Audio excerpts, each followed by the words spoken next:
The next page we're going to spend some time talking about are liabilities. As you might expect, those come right after assets. So this is page 3, and here again we're talking about statutory accounting rules and presentation, not GAAP. Now you're going to see a little bit different structure in some of these pages. Page 3 has 2 columns. Column 1 is the current year presentation, and column 2 is the prior year presentation. And as I mentioned in the asset section for page 2, the comparative is a required part of the financial statements, and it's very beneficial and useful for people who are not in accounting when they start reviewing these financial statements. Line 1, losses, that's simply the case reserves or each file that a company has known to them, and they set up a reserve to eventually pay a claim on that file. That's represented on line 1, as you can see. And column 1 is the current year, column 2 is the prior year loss reserve. The next line we're going to talk a little bit about is line 3, and that's loss adjustment expenses. If you are settling claims through your claims department and you're using defense attorneys and you're using other third service providers out there to settle these claims, that's going to show up as a reserve with the case file or the actual claim itself. It's the cost to settle that claim. Next, what you're going to see on line 4 is commissions payable, contingent commissions, and other similar charges. And line 5 are other expenses. Line 6, taxes, licenses, and fees. These are basically the payables associated with the operations of the company.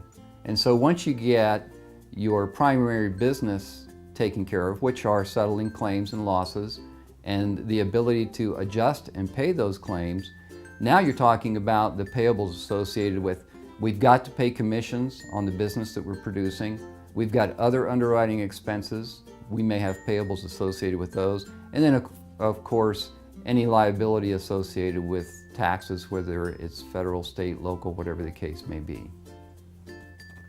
Next on the liabilities page, we're going to talk about the unearned premium reserve. And here, that is simply the measure for an insurance company of all of the premium they would have to return if the policy were canceled. And so there's a reserve as a payable on the liabilities page that represents what the company would actually have to return if policies are canceled. That's the unearned premium. It's a fairly significant number in most cases because in statutory accounting principles, you're recognizing the written premium, but you have to earn it incrementally over the life of the policy. So you always have a large unearned premium number out there on the liability section of the balance sheet. Let's talk a little bit about something I mentioned on the asset side was a receivable from parents, affiliates, subsidiaries. This is the counterpart. You may notice that under payables to parents, subsidiaries, and affiliates, there's a balance represented on the liability side. Normally those might be netted against one another, the receivable and the payable, but you might want to take a close look on the liabilities page. If there is a payable, you might want to know what that represents. If it's payables for commissions to a related managing general agency that the company has an agreement with, that information is good to know. And once again, when you're looking at it from an examination perspective or an audit, that's one of the things that they'll be looking at.